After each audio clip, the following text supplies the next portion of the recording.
When Evelyn's husband of 41 years died without warning, she thought the hardest part would be learning to breathe without him. She was wrong. The hardest part came 11 days later, in a lawyer's office, watching her own children divide a lifetime in under 2 hours. The company, the accounts, the lake house in New Hampshire, the cars, all of it allocated, itemized, absorbed, before the condolence cards had even stopped arriving. And for Evelyn, a rusted commercial trawler abandoned for 15 years, sitting at anchor in a river estuary nobody in that room had ever bothered to visit. 112 feet of corroded iron and broken railings, moored to a patch of wild ground so unremarkable that her daughter photographed it from the road, sent it to a friend and typed, "Mom got the Titanic, lol."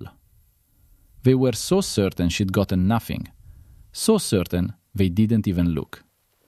That was their mistake, because what her children didn't know, what none of them had thought to ask, was why a careful, precise man who built a business from nothing had quietly renewed the mooring fees on that ship every single year for 22 years. Why he had kept a rowboat under a tarp with the combination written in his handwriting. Why he had bolted an iron cleat into a particular rock on a particular shore and positioned that ship exactly there, and left it and waited. They saw rust. They saw a joke. They never saw the island. What Evelyn found when she finally drove to the water and stood at the edge of that estuary and looked, really looked, didn't just change what she owned. It changed everything about the moment her children sat down at the table and decided she was the one who had gotten nothing. This is the story of what her husband left her, and exactly what it cost the people who laughed. Don't leave yet. We're about to open a door some wanted to keep closed. Like, subscribe, turn on notifications, and comment wherever you're watching. The funeral had barely been over a week when her children began dividing things. Evelyn noticed it first, with small gestures. Patrick, her son-in-law, measuring the den with a laser tool while she was still in the kitchen making coffee for the guests. Her daughter Diane slipping the car keys off the hook by the garage door and quietly dropping them into her own purse.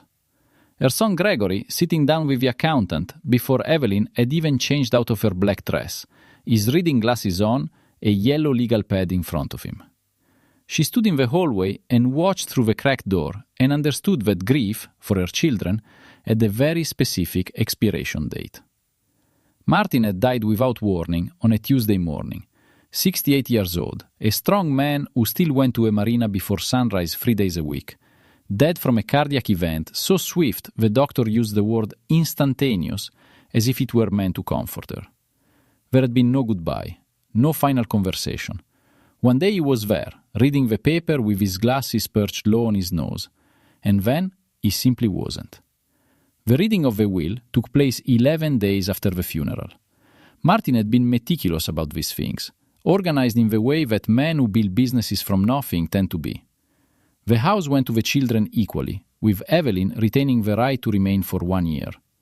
The investment accounts were split 3 ways, divided into clean portions that Gregory had clearly already calculated in his head because he did not look surprised at a single number. The company, a marine equipment supply business Martin had run for 30 years, went into a trust managed jointly by Gregory and Diane. The cars, 3 of them, were itemized and allocated without discussion. The lake house in New Hampshire was listed, assessed, and quietly absorbed. Evelyn sat at the end of the conference table and watched it all happen with the detached clarity of someone watching a film she had not been told she was in. The lawyer, a thin man named Aldridge, who had known Martin for over 2 decades, cleared his throat when they reached the final item. He glanced at Evelyn before he spoke, and in that glance she understood that whatever came next would be different in quality from everything before it. "There is one additional asset," Aldrich said. "A vessel registered in the name of Martin Calloway, a decommissioned commercial trawler currently moored off the coast at the mouth of the Archer River. 112 feet in length, built in 1963, last operational in 2004. The vessel is listed by name as the Grey Patience. He paused. Your husband designated this asset specifically to you, Evelyn. To you alone. Gregory set down his pen. Diane looked at the ceiling for a brief moment in a way that meant she was deciding how to arrange her expression. The Grey Patience, Aldrich continued, is moored at a private anchorage adjacent to a small undeveloped island parcel, approximately 4 acres, located within the river estuary. That island is also registered in your name, transferred to you jointly with your husband 22 years ago as a private holding. Nobody said anything for a moment. Then Gregory said, So Mom gets the boat. The trawler, Aldrich said gently. Yes. Diane's composure cracked just slightly at the edges, the way it always did when she was suppressing something she considered too undignified to say aloud. She pressed her lips together and looked at her phone. That evening, Evelyn was sitting in the kitchen when she heard Diane laughing in the next room. A specific kind of laughing, bright and a little cruel, the kind her daughter produced when performing for an audience. Evelyn set down her tea and listened. She's literally going to be living on a boat, Diane was saying. An old, rusted fishing boat, in the middle of nowhere. Can you imagine? Another voice, a friend on the other end of the phone, said something Evelyn couldn't make out. Diane laughed again. I sent you a photo. It looks like the Titanic. It literally looks like it's already sinking. She said it again, warming to her own joke. Mom got the Titanic, lol. Evelyn sat very still. She picked up her tea. She took a long, slow sip and set the cup back on its saucer without making a sound. She left the next morning before either of her children arrived. She found the address in a folder Martin had kept in the fireproof cabinet in his study, the one place no one had gotten to yet. A manila envelope labeled Grey Patience, Archer Estuary, with a hand-drawn map and a set of photographs from what looked like the late 90s. The water catching the light in that flat, silver way it does on overcast afternoons. The drive took just under 2 hours. She followed smaller and smaller roads until the GPS lost confidence and she navigated by the map Martin had drawn himself, in his careful handwriting.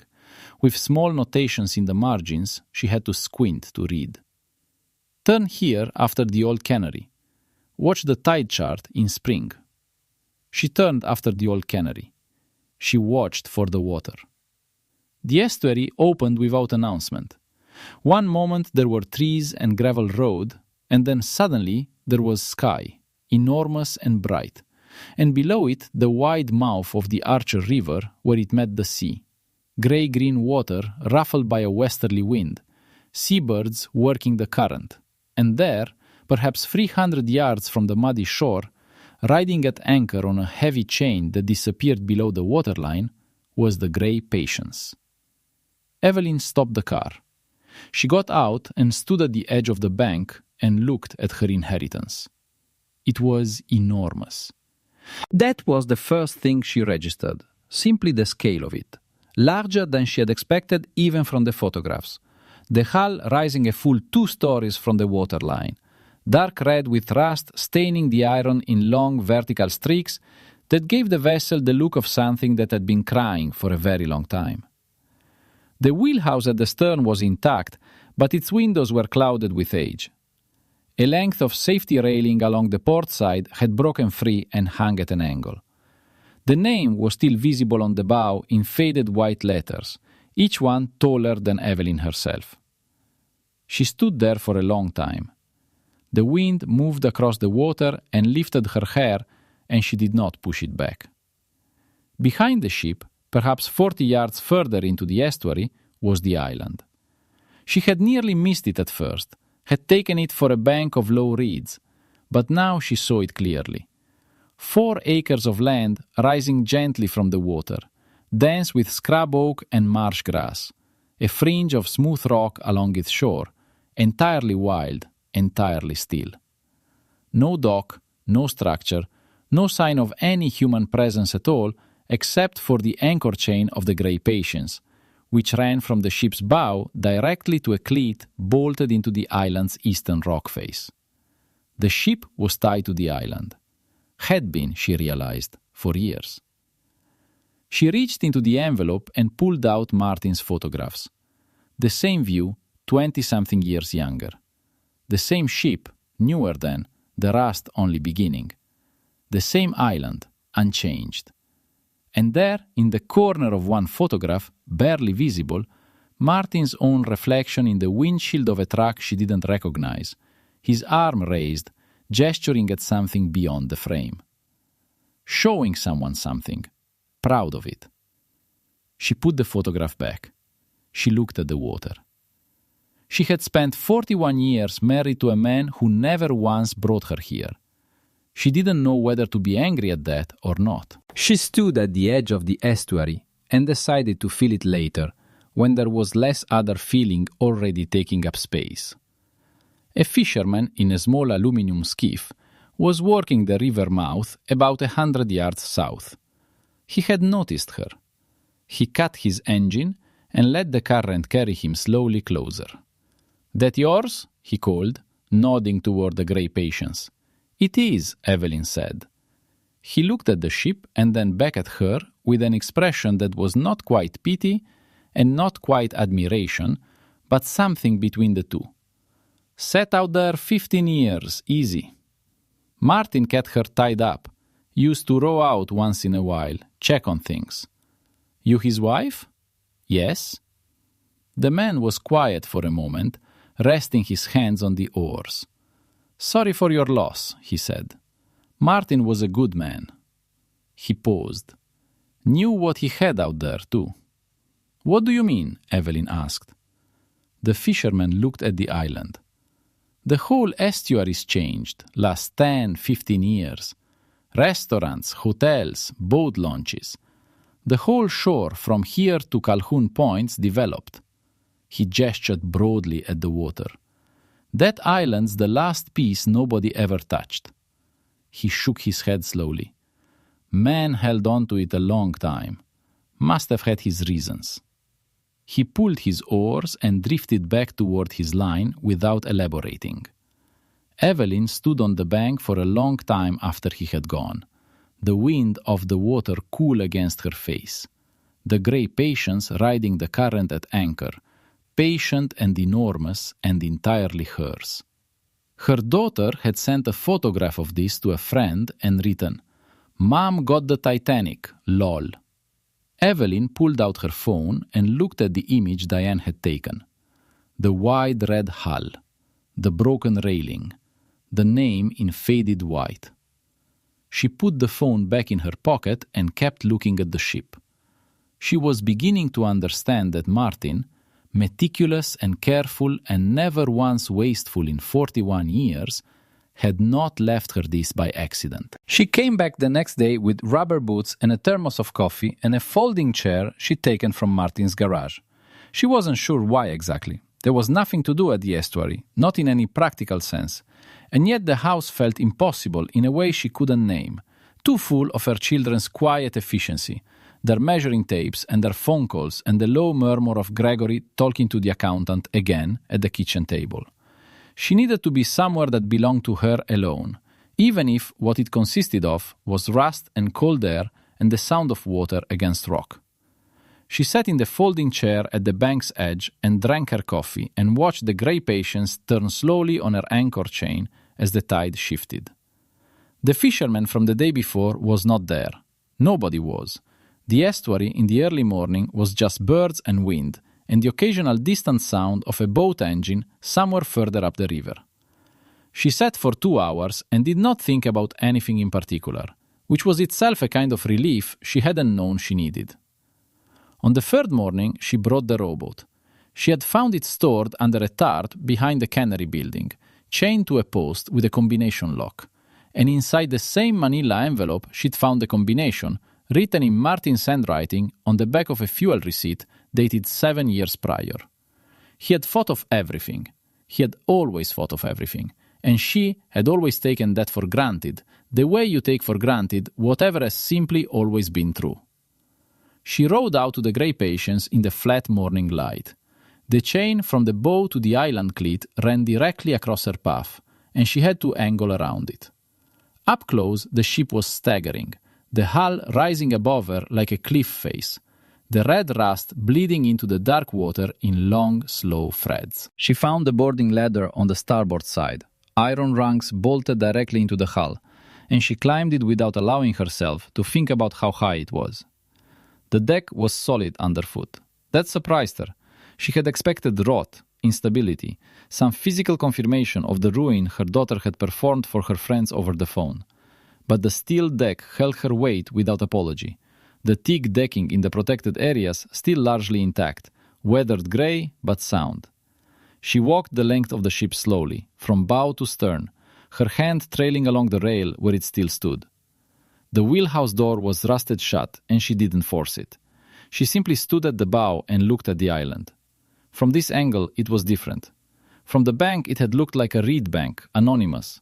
From the deck of the Grey Patience, it looked like land, actual land, with a slight rise at its center, old hardwoods along its spine, a clean rock shoreline on three sides. The anchor chain ran from the ship's bow to the iron cleat in the rock like a tether or a bridge, depending on how you looked at it. She rowed to the island next. It took less than a minute. The rock shore was smooth, and she pulled the rowboat up easily and walked into the island's interior. It was wilder than it looked from the water, dense and close, the trees older than she'd expected, their canopy filtering the light into something green and quiet. She found a path, barely visible but intentional, winding from the eastern shore to the island's high point, and she followed it to the top and stood there. From the island's rise, she could see everything. The full sweep of the estuary mouth where the Archer River widened into the sea, the developed shoreline on both sides, north and south, a continuous line of marinas and restaurant terraces and hotel balconies and boat launches, all of it gleaming and modern and built right to the water's edge. She counted 5 hotel flags she could identify by color. A new development to the north, still under construction, its crane standing motionless in the early morning. 2 charter boat operations running out of a shared dock perhaps half a mile south. And in the middle of all of it, the estuary's open heart, this island. 4 acres of untouched ground with a clean rock shoreline on 3 sides and a 112-foot ship tied to its eastern face. She stood there for a long time. She found Thomas Waverley through the phone book, which she still preferred to searching online. He was a property assessor listed under commercial and coastal real estate. His office in Calhoun Point, the town at the river's mouth. She called him that afternoon and described what she had without inflating it. The acreage, the location, the estuary frontage, and by his second question she understood from the shift in his voice that something had changed in the quality of the conversation. He came out 2 days later. He was a compact man in his 60s, with the unhurried manner of someone who had seen enough properties to have stopped being surprised by most of them. But as he stood at the bank and looked at the island, and then at the ship, and then back at the island, she watched that unhurried manner undergo a quiet rearrangement. He was there for 4 hours. He walked the island 3 times. He photographed the shoreline, the interior, the estuary approaches. He sat in his truck for 20 minutes with a laptop and several printed maps, before he came to find her where she'd been waiting on the bank in her folding chair. He sat down on a driftwood log nearby and looked at the water before he spoke. "Mrs. Calloway, when did you say your husband purchased this?" 22 years ago, Evelyn said. "Together. I signed the deed." Waverley nodded slowly. He looked at his notes, then back at the island. "The estuary development started in earnest about 18 years ago," he said. "Before that, this whole stretch was working waterfront. Canneries, repair yards, commercial fishing operations. Your husband bought in just before all that changed." He paused. Either he had very good instincts, or he knew something the rest of the market didn't. "What is it worth?" Waverley took a long breath. He was not a man who answered questions carelessly. She could see that, and she appreciated it. He looked at his notes again. "The island parcel alone," he said, 4 acres with full estuary frontage, direct water access on 3 sides, located at the geographic center of what is now the highest value recreational and hospitality corridor in this region, he paused again. There is not another undeveloped parcel of this size anywhere within a 5-kilometer radius. The nearest comparable sold 3 years ago as a hotel site. He named the sale figure and then added that the Archer Estuary site would command significantly more given the centrality of the position. How much more? His assessment, he said, pending full survey and planning review, was $4.7 million. Evelyn sat with that number for a moment, the way you sit with something that is too large to hold all at once. Then she said, "And the ship?" "This is what I want to explain," Waverly said, and something in his tone made her pay closer attention. He turned his notes over and picked up a pen. The island has no road access, no bridge, no causeway. The only approach is by water. He drew a quick sketch without looking down. The island, the estuary, the surrounding developed shore. To develop this parcel, any buyer would need permanent marine access, a dock, a landing point. She waited. The rock face on the eastern shore is the only viable location for a permanent fixed dock on this island.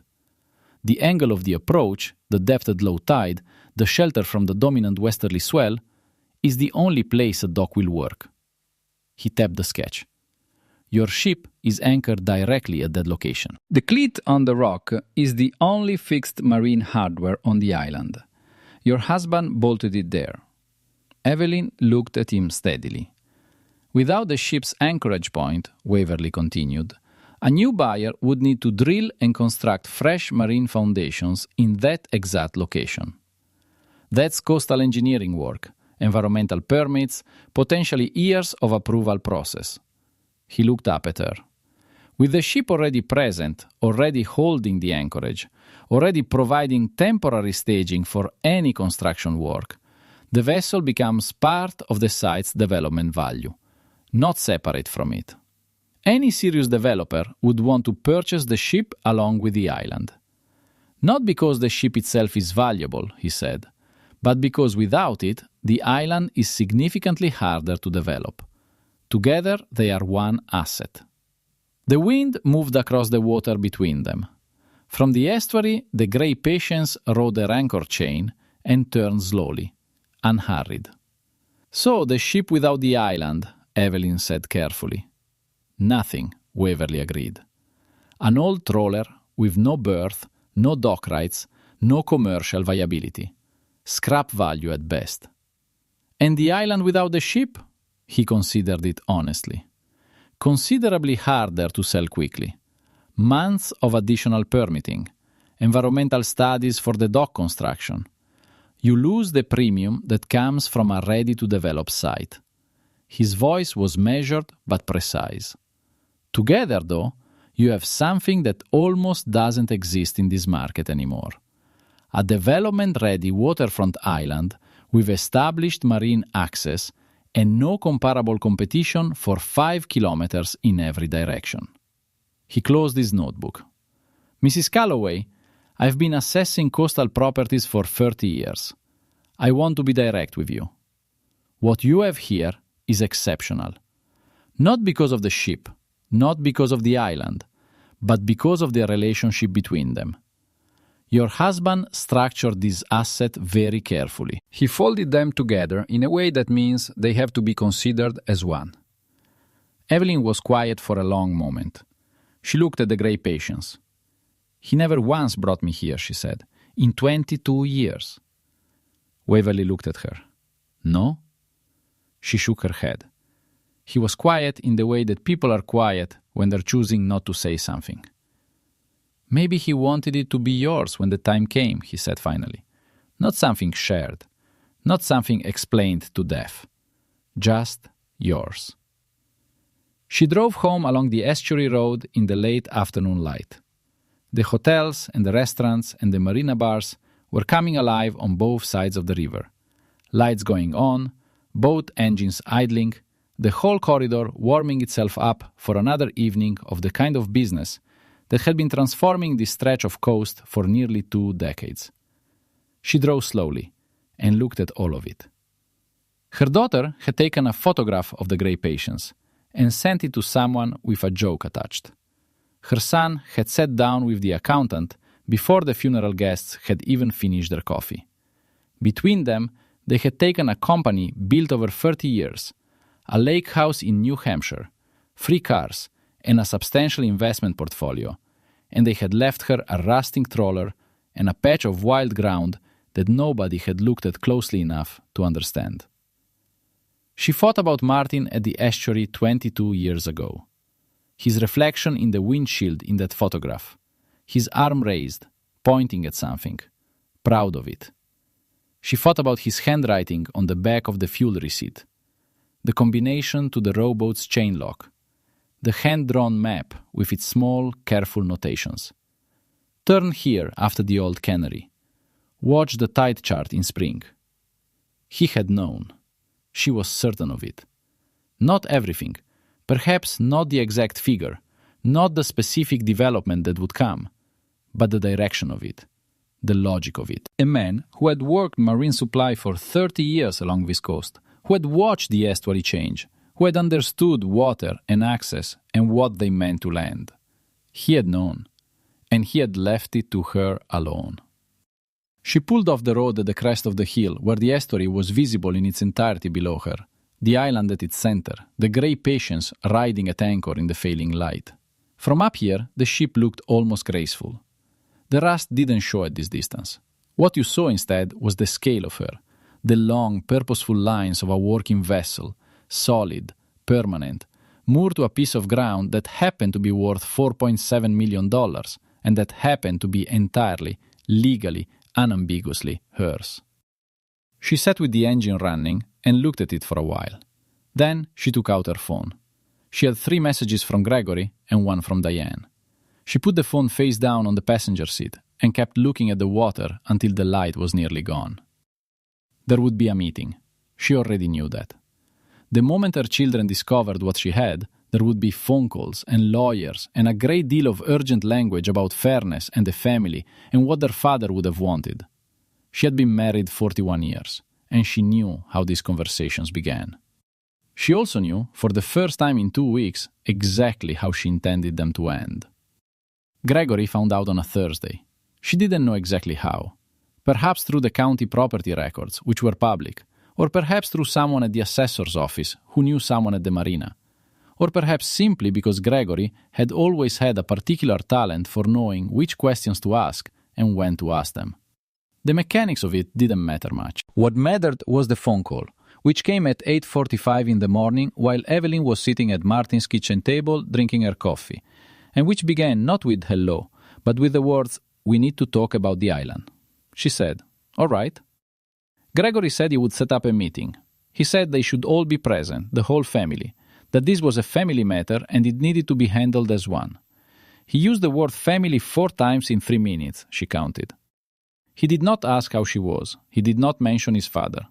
By the time he hung up, his voice had reached that particular register it got when he was performing reasonableness at someone, careful and slightly elevated, the voice of a man who has already decided the outcome and is now managing the process toward it. The meeting was scheduled for the following Tuesday evening at Gregory's house. Diane confirmed by text, a single message that said just, "See you there, Mom." No punctuation after Mom. Evelyn noted the absence of the period and set her phone down and finished her coffee. She spent the intervening days at the estuary. She rowed out to the grey patients every morning and walked the deck and stood at the bow and looked at the island. She went ashore on the island twice and walked the path to the high point and stood there, watching the estuary traffic below, the charter boats and the water taxis and the kayak tours that departed from the marina to the south, moving through water that surrounded on all sides the 4 acres of ground beneath her feet. She had Thomas Waverley's written assessment in her bag. She had read it several times, not because she needed to understand it better, but because she wanted the numbers to feel ordinary before she sat in a room with her children, and repetition was the only way she knew to make large things feel ordinary. On Monday evening, she called Marcus Aldridge. He answered on the second ring, and when she explained what she had and what she knew, there was a silence on his end of the line that lasted long enough to be significant. Then he said, "Martin called me 14 years ago and asked me to make sure the island deed was clean. Sole ownership, no encumbrances, separate from any joint marital assets. I didn't know why at the time. He simply said it needed to be unambiguous." His voice carried a warmth she hadn't expected. He was a careful man, Evelyn. He cared about getting things right. She thanked him and said she'd be in touch. She slept without difficulty that night for the first time since the funeral. Gregory's house was large and expensively maintained, the kind of house that communicated its owner's income from the street. Evelyn arrived at 7:15, a quarter hour after the meeting was supposed to begin, which was itself a decision she had made quietly and without drama on the drive over. She had spent 41 years arriving places on time or early. She had spent 41 years arranging herself around other people's schedules and other people's comfort and other people's preferred version of events. She parked in the driveway and took her bag and walked in without knocking, because it was, after all, her son's house and she was his mother. They were in the living room. Gregory, at the head of the arrangement, naturally, seated in the larger chair. Diane on the sofa with her husband Patrick, who had been brought as what Evelyn understood was a kind of ballast. There were two other people she did not recognize, a man and a woman in their 40s, with a specific quality of alertness that meant they were either lawyers or wished to appear as though they might be. Everyone looked up when she entered. She sat down in the remaining chair without being directed to it. She set her bag at her feet. She looked at Gregory and waited. He thanked her for coming. He said he thought it was important that they addressed this as a family, openly and honestly, because that was what their father would have expected.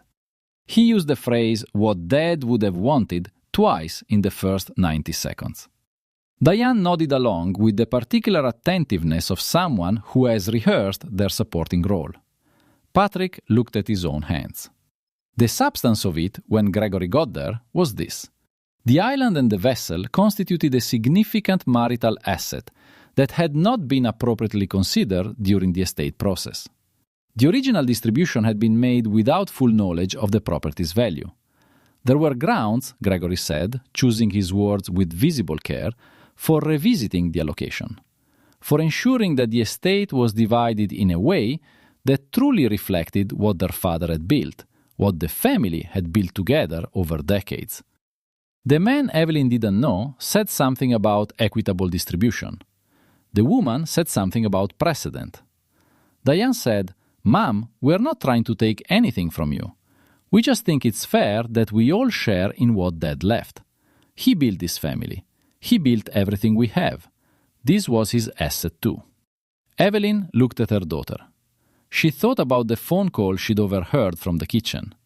Mom got the Titanic, lol. She thought about Patrick measuring the den with the laser tool while Martin had been dead for 6 days. She thought about Gregory and the yellow legal pad and the accountant at the kitchen table. And she thought about the folding chair at the estuary and the cold morning air and the grey patience turning on her anchor chain in the early light, patient and enormous and waiting. She reached into her bag and took out a folder. She set it on the coffee table. "That," she said, "is Thomas Waverley's written assessment of the estuary property. The island parcel and the vessel, together." She let them look at the cover page with a figure on it, and she watched their faces. Gregory's jaw moved slightly. Diane's expression went careful and still in the way that meant she was recalibrating. Then Evelyn spoke. "Your father bought that island 22 years ago," she said. "He maintained it. He renewed the mooring fees every year for 22 years. He kept a rowboat under a tarp at the cannery with a combination written in his handwriting on a receipt from 2017. She looked at Gregory. "He did not bring me there once in 22 years, but he put my name on the deed the day he signed it." She looked at Diane. "He bolted that cleat into the island rock himself. He positioned that ship exactly where it needed to be, and he left it there for years, waiting. Because he knew what the estuary was becoming, and he knew that island would sit at the center of it, and he knew that the ship and the island together were something that couldn't be separated without losing what made them worth anything at all. She paused. He left you the accounts and the company and the lake house and the cars. He left you everything that was visible, everything that looked like wealth from the outside. She kept her voice even.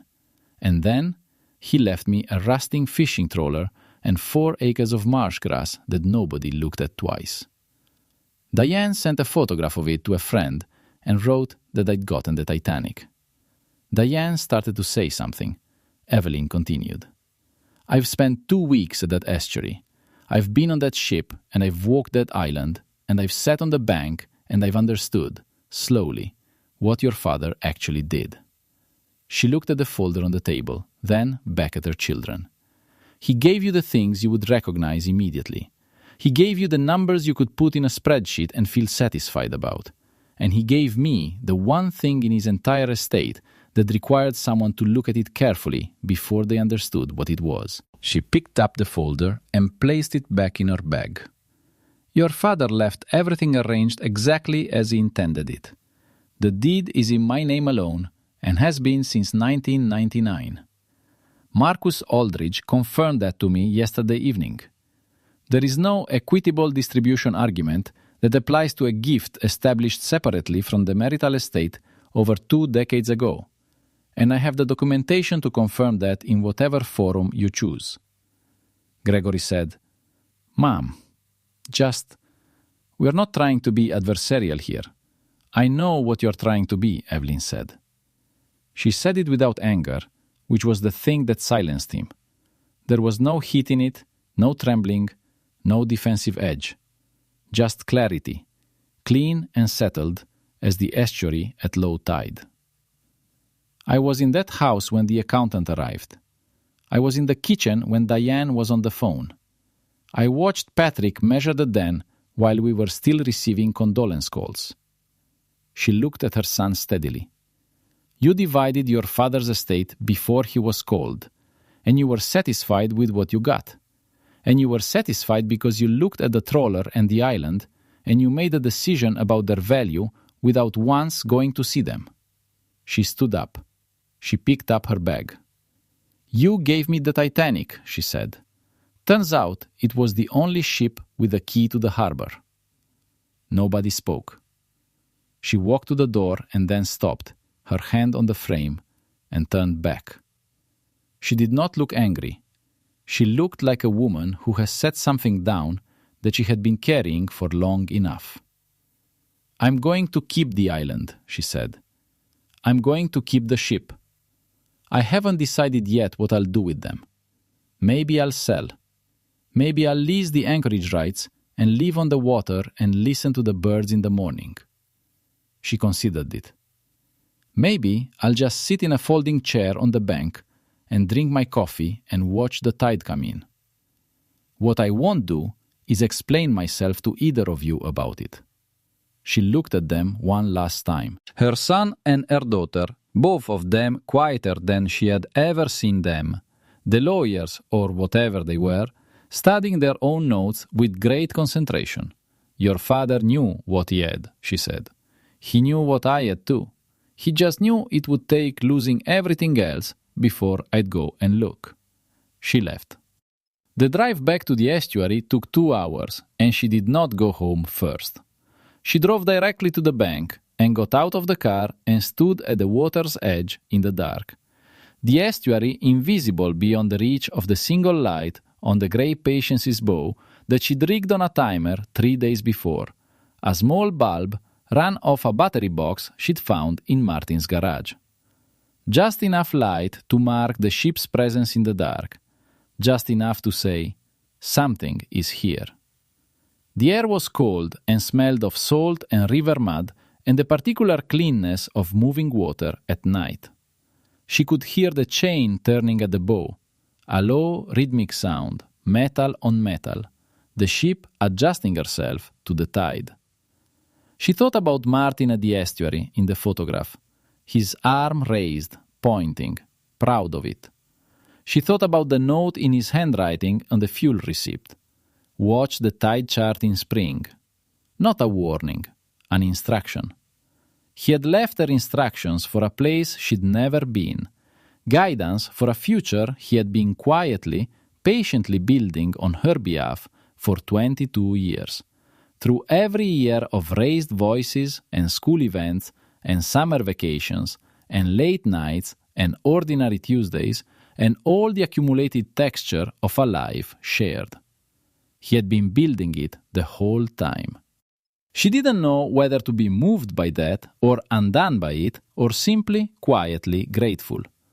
She decided eventually that it was all three at once and that this was acceptable. The light on the grey patience held steady in the dark. She stood there until the cold came up through her boots.